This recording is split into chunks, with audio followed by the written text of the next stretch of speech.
And the first one to speak is Ms. Angela Rinaldi, Challenges in Welcoming Migrants, Subsidiary Cooperation for Development as an Ethical Model. Douglas Russell, I hear you. Okay, please have a seat. Okay, Angela, the floor is yours. Thank you. Good afternoon, everybody. I'm glad to be here and present part of my research topic. So it's one of the main ones, and I started my studies approaching this topic about minors, especially unaccompanied migrants in this country. And so I will present some challenges in welcoming them and how cultures and identities clash when minors for other countries arrive to this country. And I will also present the model I thought about and I propose, which is called subsidiarity-based cooperation for development. First of all, we have to say that migration is a complex phenomenon, and it's a question for safeguarding. It's a complex phenomenon because it has to do with a human being. And so a person who is moving from a country to another to find a better way of life, so a better way of living. It's a complex phenomenon that resists simplifications, let's say, because there is the human being involved, but because there is the human being as a system, and as a system of relationships, of identity, and of a system involved in other subsystems, which are in the country of origin, in the country of transit, in the country of destination. So it's necessary to consider this phenomenon as a complex phenomenon and looking at the broader picture, not only to just some small elements that come around the topic. So it's important to have a broader view, which is also multidisciplinary. So we cannot just have a vision that is only from one or another discipline. First of all, we have to say that we don't want to give labels, giving these kind of groups or definitions proposed by the United Nations.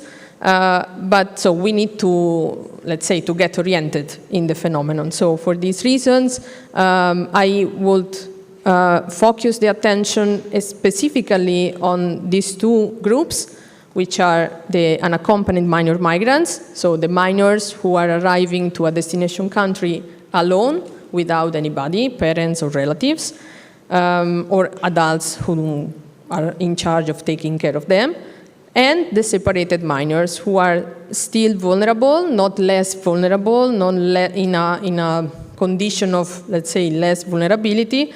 But so they are minors who are separated by the parents, but they can have this kind of trip, let's say, the migration process with other relatives or with other adults to refer to. In the country of destination, you can find these minors asking for asylum, for example, or asking for the refugee status or for the international protection or other kinds of protection that are by law.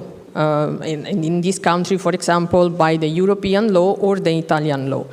So again, it's not a matter of giving labels, but it's a way to get oriented in the phenomenon. Why they decide to leave their countries and why they decide to arrive to a particular country, like, for example, Italy. There is this theory of migration, which is given by Everett Lee. It's a bit old as a theory, but it's still valid, and it proposes the so-called model of push and pull factors. So there are factors on the socioeconomic level, on the socio-political level, on the psychosocial level, the familiar level, the individual level, and so forth, that push these minors to leave their countries because there is a problem, because there is poverty, because there are natural disasters, because there is a war. And there are some factors that pull these minors to other countries, the so-called countries of destination. Why? Because of many reasons. For example, the presence of their own national communities, because of the presence of network of people of the same age, for example, other guys, other children, or other minors who decided to come here or in Italy or in the countries of destination earlier, and communicating to these people, yes, come here because here you can find a job, you can earn money to send the remittances back to your parents. So there is, behind this theory, there is also the personal experience of a transition to adulthood. And this feeling of being and holding responsible for helping the parents at home. So there is a real mandate on these minors. We said that migration resists simplifications, and it's a complex phenomenon, so we need to see this kind of complexity, and to do that, we need to study it with an approach that put the person at the center, so the person of the minor, so the vulnerability of the minor. We can define this kind of approach even according to the cultures where we come from. What I could discover in my research is that there is a minor, means that there is a person who is in a vulnerability condition, which is objective, which is even subjective. Objective because they are minors, and subjective because they trust somebody else. And sometimes they trust the wrong people somehow. So they trust people who exploit them, people who are traffickers, who are smugglers, that can make the journey process not so safe as they imagine or as they expect. So a focus on the person that is at the center, because there is a person who lives, as I said, in a vulnerability condition, but also because there is a dignity to take care of. The lens of my study is the Catholic social teaching, and so the very first principle is the human dignity. It means that this being of the human being at the image of God. And so it's necessary to take care of the person because the person is the image of God. And for this reason, this person has a dignity to be protected. Together with the dignity, there is also the fact that the minor is in a condition of human integral development, as all the human beings. But the minor in particular is a developing person, let's say. So we need to consider the integral human development. Why? Because we need to see the person at the center in the way that there is not only the body, there is not only the mind, there is not only the spirit, but there is the three of them. So we need to see the person as the harmony of these three dimensions. And in this way, it is integral, and in this way, we can consider the integrity of the person. Without the integrity of the person, we cannot study the human integral development. There is no integral development if we don't consider the three dimensions all together and developing all together. And we also said that the human being is in a context, lives in it's within a system. And so I believe that we need not only a person-centered approach, let's say, as I write here, but also a community-based approach, because the person is within a community, is within a group. The sociologists would say that the human being, the person is within the social structure and exists within the social structure, interacts with the social structure. And we can call social structure the group, the community, I don't know, the parish, the community. So the group of people where the person is living.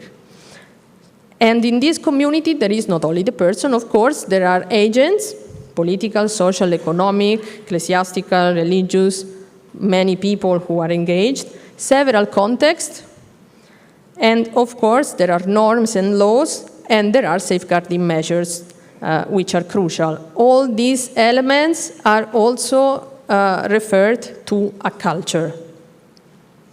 And what happens here, so the systemic view or the person-centered view, let's say, is something that might differ in several contexts. So what is, on the level of practices, what is okay here in Italy to welcome a minor, especially if this minor is alone, might not work in another context. And so it's necessary to be also culturally sensitive in proposing and implementing the right safeguarding measures. Among our, let's say, theoretical background, there is also the Bronfenbrenner ecological model, which I could readapt, let's say, studying the migration topics. First of all, there is the person at the center. There is the trip. There are the traumas that these people live during the trip, during the migration process. There is the agency, the resilience of the person, and there are all the systems which are around the minor. Friendships, tutorships, families, exploitations environment, cultural mediation. In the meso, there are the church environments, the schools, social, medical, legal assistance, and on the macro, the NGO services, security, laws, public opinion, cultural norms, and values. So this is another reason why we cannot just simplify the migration phenomenon.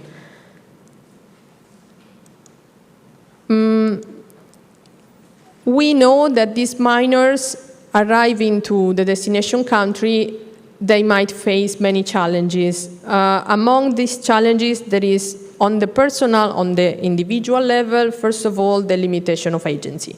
According to the sociologists, the agency is the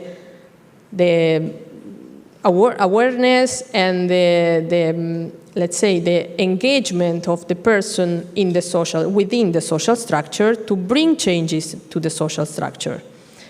And the fact that the person is aware of that. So, and the fact that ethically speaking, the person is responsible of that, so, and feel this kind of responsibility. According to the sociologists, again, especially Margaret Archer, there is this kind of interaction with the social structure that is mutual. So the person interacts with the social structure to change or to improve the social structure, but there is also the fact that the social structure interacts with the person to change and to bring changes and developments to the person. And this is important because in the social structure we can find limitations to the action of the person, and we can also find facilitators. So it depends on how the social agents are there and how they act to give facilitators or to constrain the action of the person, in this case of the minor. Of course, this kind of agency is also connected with another, let's say, element of the community approach, which is or can be the hostile public opinion. In this theory of Noel Neumann, the public opinion is also defined as this thing that develops conflicting views, fear of the other, and might create social difficulties. So the important thing to consider is that when these minors, especially if they are alone, come here, for example, in this country, and they try to get integrated, if they had the mandate to stay here, to remain here, they might find a community that is not so welcoming. Why? Not because a sense of humanity is missing, but because there is something created from outside that convinces them that they are not welcomed, and for different reasons. On the political side, in many occasions, this public opinion is politically constructed.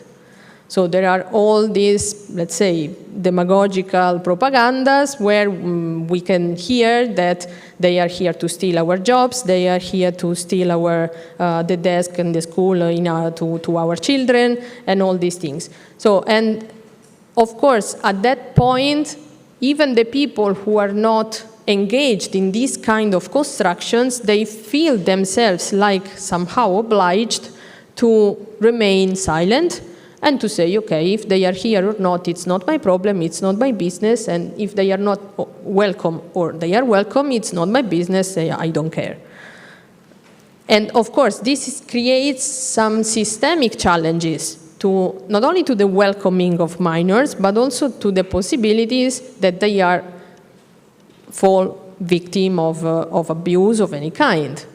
Because in many, let's say, many occasions, many of these minors come here, and so they find communities of origin that facilitate for them a job, the work, let's say, the job market, which is out of law, of course, and they exploit them in different kinds, of course, in different ways. Just to be precise, in this country, for example, there is a law that on the paper says that when a minor comes here and the authority discovered that they are a minor and they are alone, they should be necessarily directly involved in a like of preferential way to be well integrated, well welcomed, and so they have to go to school, they are obliged to get the tutorship and all these things. That are all safeguarding measures that are beautiful on the paper, but the risk is that they remain there because the numbers are high, because there are not so many resources to welcome these people, or because there is a public opinion that doesn't take care of that. We have to say that the Italians are so beautiful in dealing with the emergency. So we are there, we can help everybody. But when this situation of people to be welcomed becomes regular, it's a bit difficult for us. And it's not because we don't have the people who are committed in that, because we have a good civil society which is engaged in protecting these minors. But the problem is that sometimes to emerge is this kind of hostile public opinion. And so in this case, Noel Neumann used to speak about the spiral of silence. So I prefer to stay silent so that I don't have problems. So this is not only a problem of the migration issues, but even some kinds of abuse, let's say, in this line. So these two elements are both challenging because they imply facing a clash of cultures, because these minors come here with their own culture. Cunningham used to define culture as all this set of norms, rules, identity, and regulations and attitudes of a people. And these people, these minors, bring this set of norms, rules, attitudes, and behaviors with them. We have to say that in Italy, for example, we see minors arriving who are almost 18, because they leave their countries that are 14, 13, but they take years to arrive here. And so in the case of public opinion, we can hear people saying, if referring to the younger ones, poor children, we have to help you, we have to assist you, even in a paternalistic way, I have to say, but then it doesn't matter. And then we find another, let's say, another side of the public opinion saying that you are all criminals. So we have these two kind of exaggerations, let's say. Of course, another challenge is the multicultural coexistence, because they bring their culture. Even if they want to stay, these minors, they want to accept, and they try to accept, that they have to live in another country, that it's not their own country, their country of origin, but they bring with them their roots. And it's not possible to ask them to leave their roots to, let's say, to embody the Italian ones, for example. It's impossible. And so for this reason, this creates many safeguarding issues. Why? Because these minors go to school and they meet our children. These minors go for internships, for example, in companies, and they meet our adults responsible in charge of the companies. And so this creates a clash of cultures that it's, let's say, gives, as I said, safeguarding issues in this sense. So what I proposed is this ethical model, which I call subsidiarity-based cooperation for the development of the person and the whole community. So you can read it here, kind of definition, but what I want to stress is that considering the base, the fundament of the Catholic social teaching, the main principle which are at the base of this model are the human dignity, first of all, and to have also, let's say, a legal side, the best interest of the minor according to the Convention on the Right of the Child of the United Nations, and cooperation not as an ethical principle but as an ethical practice, and subsidiarity. That perhaps is it's the one that allows the communication and the relationship between the theoretical, more theoretical one, like human dignity. Nobody can define dignity in a word, and the cooperation, which is the more practical one. So based on human dignity and the best interest of the minor, all the social subjects act together according to and respecting their abilities and possibilities, and integrating each other, going beyond their own limits, so that the rights and the person of the minor is safeguarded, protected, and so the minor is welcomed into society. In this line, I have to say that subsidiarity is perhaps the principle that allows the agent to avoid every paternalism to the person. So the risk and the temptation for the people, for the agents, is to say, poor children, I have to stay there and I have to give something, I have to accompany, I have to help, I have to support, I have to do everything. Without considering that the main character of this process, the human integral development, is the minor. And they have to be in charge of their own development. They have to be able to decide, they have to be able to discern and to reflect on what they want and what they want to reach, especially so in line with the development. So when we speak, even when we speak about vulnerability, we need to take care of this, because it's not a label. It's something that comes with the person and within a system, within a context. The first subsidiarity is towards the person. So when and where the person can do something, we can stay there. We stay in one side, we accompany, but we cannot replace the person.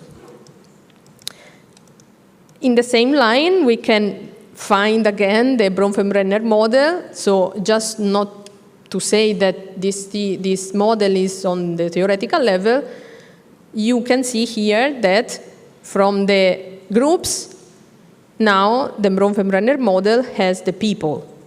So the mediators, the tutors, the friends, the agents, the citizens in general, so how to apply it. Even the citizens are responsible of doing something. And if they are responsible, they need to respond. So they need to do something. They have a role in doing that. So the NGO agents, the authorities, the security authorities, the lawmakers, the formators, the political agents, especially in the country of destination. So going to the practice, based on this, on the subsidiarity-based cooperation for the development, so based on that model, we can propose some best practices that can and must be implemented in a culturally sensitive and contextually sensitive way. So can be, generally speaking, actions of outreach on the street, personal psychological accompaniment, social legal assistance, formation, education, based on the person, focused on the person. To fill the gaps, like, for example, this uncertainty of migration projects, the traumas, the needs, the distrust, even the challenges given by the developmental phases lived by the minors, these uncertain contacts with the family of origin, the lack of freedom to decide, the lack of trained agents, the lack of a sensitized community. On the community-based measures, we have others like activities in school, contact with companies for internships, religious church communities involvement, cooperation with NGOs, the selection of agents and organizations, sensitization campaigns to fill this kind of gap that you can read here, like no prepared teachers, no available companies, this aid dependency, poor network around the minor, and this is, let's say, crucial because without a network, their own network, the minor cannot, let's say, go ahead in this process, in a safe development process.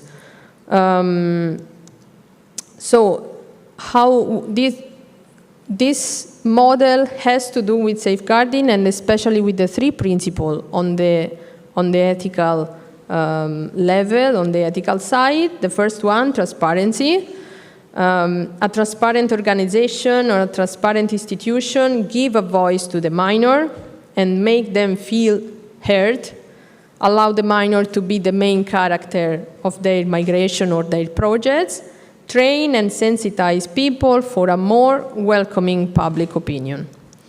On the level of accountability, accountable institutions, but we can also say accountable people, accountable groups, accountable companies, work for the best interest of minors, stay on the side of minors, respecting subsidiarity, review the norms and the laws to grant more rights, support the agents and the people committed to safeguarding.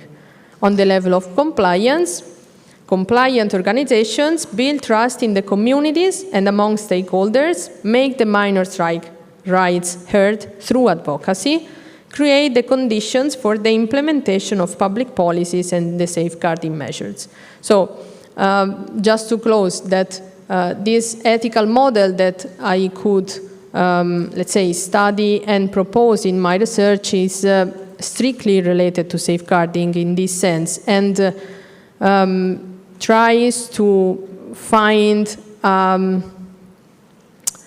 so to propose a way to to deal with the migration topic, especially when the minors and the children are involved in that, trying even to support them in a safe process like the integral human development. Thank you very much.